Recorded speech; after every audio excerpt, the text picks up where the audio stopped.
everyone, and welcome to another My Voice Reigns Life, letting your voice reign is possible video. I'm coming to you today to speak on two topics that right now seem to be going hand in hand with one another, and that's Juneteenth and Black-owned businesses, okay? Juneteenth and Black-owned businesses. Now, there are many misconceptions, theories, and just so much going on right now regarding these two topics. It's just astonishing. So first, I want to speak on Juneteenth, right? Okay, Juneteenth is now a federal holiday, as many of us know. And originally, before it became a federal holiday, I was celebrating Juneteenth because one of my family members, Lydia Fox, brought it to my attention. She was just basically telling me, like, today is Juneteenth, make sure you promote it on your page and support, because I know you do different topics on your page. So that was 3 years ago.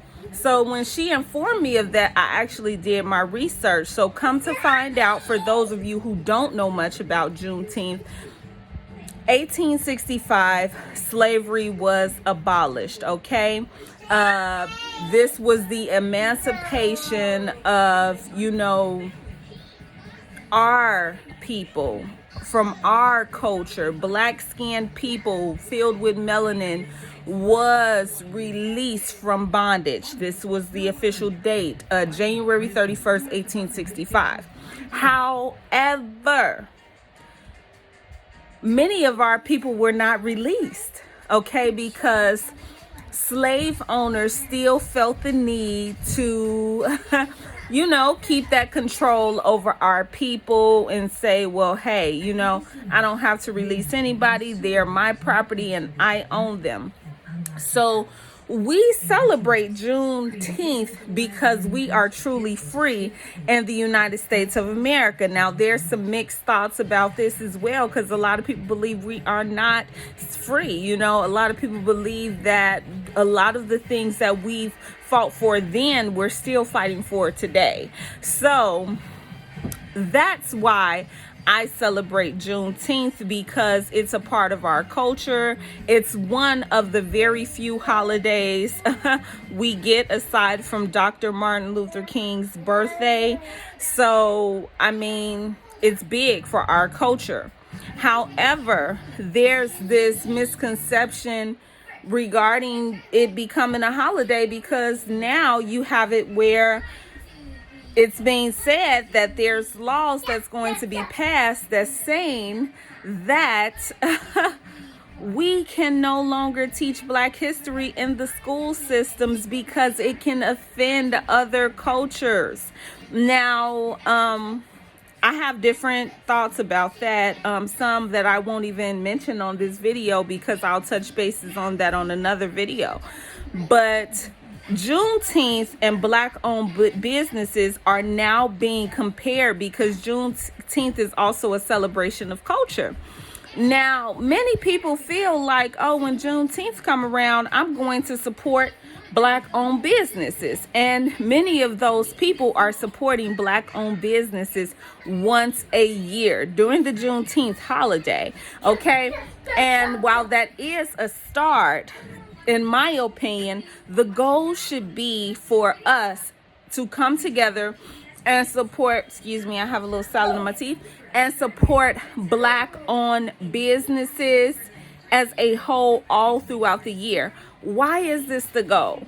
This is the goal because when we begin to support Black-owned business yearly, all year around, and when we're not only supporting the Black-owned businesses that's already millionaires and billionaires, then guess what?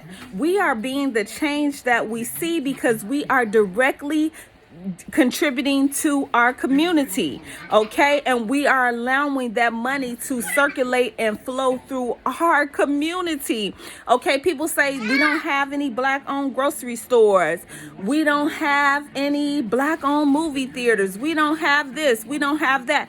Well, the more we begin to support one another, history has shown, look back on Tulsa because that's in the media right now.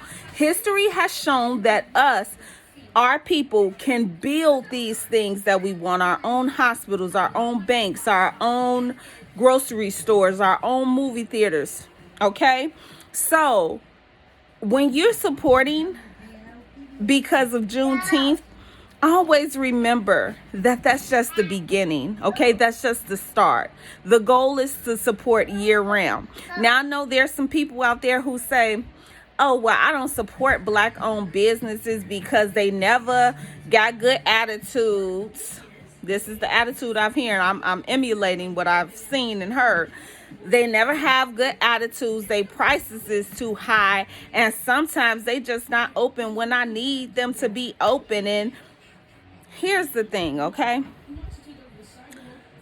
When it comes to Black-owned business, you have to remember that business has been monopolized and as a whole for decades upon decades, okay? Even when our people have started and successfully contributed in the business world, look at the Tulsa situation and you'll see what happened in the past when our people started to succeed and excel. That's just one of the instances because that's not the only time that has happened. But yes, not to mention by that, the business world completely being dominated for so long, when we come in as the newcomers, we're still learning all the things that people have been groomed under since they were kids, and people have been automatically given a part of their education in the school systems because they were afforded superiority, they were afforded the privilege. So you have to remember there's always several things up on us as Black business owners. So when we come in, we have to learn. We're behind in the learning process. Then we have to invest. And when we invest, we're investing in things we're just learning to invest in. Sure, some of our people have went to, college and learned about business and different things. But even then, you're still learning as you go along the journey because there's things that come against you. Not to mention, when we're investing, we're paying higher rates than the average business owner. Yes, it's more expensive for us to be in different fields, okay? Because it's always a little bit more challenging for us, okay? So when you talk about attitude, when you talk about pricing, when you talk about time, look into those things and think outside of the box, because a lot of you all who are supporting many businesses, many aren't always necessarily in business, so you probably wouldn't even have a clue what it takes to run a business. And I'm not saying that in a negative way.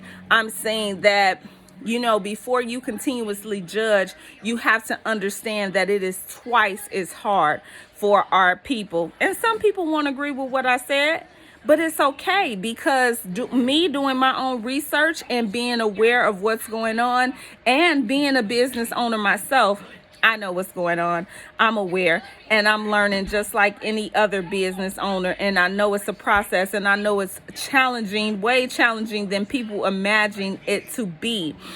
But that's why there's so many different things that's afforded to the business owner. Okay. So I just wanted to come educate on this topic about Juneteenth and Black-owned businesses, okay? If you're supporting once a year, good for you. That's a start. But remember, the goal is to support Black-owned businesses year around, because that's how money is able to circulate through the community, and that's how we're able to build the things we truly desire to see in our community. Other than that, if you're not supporting and you're not helping, things won't change, and the business industry will continue to be monopolized. Okay, it will continue to be dominated because we cannot make it without the support of our people and others. With that being said, I thank you for tuning in. I look forward to bringing you more love, more lights, more peace, more positivity, more education, more motivation, more uplifting and encouraging messages.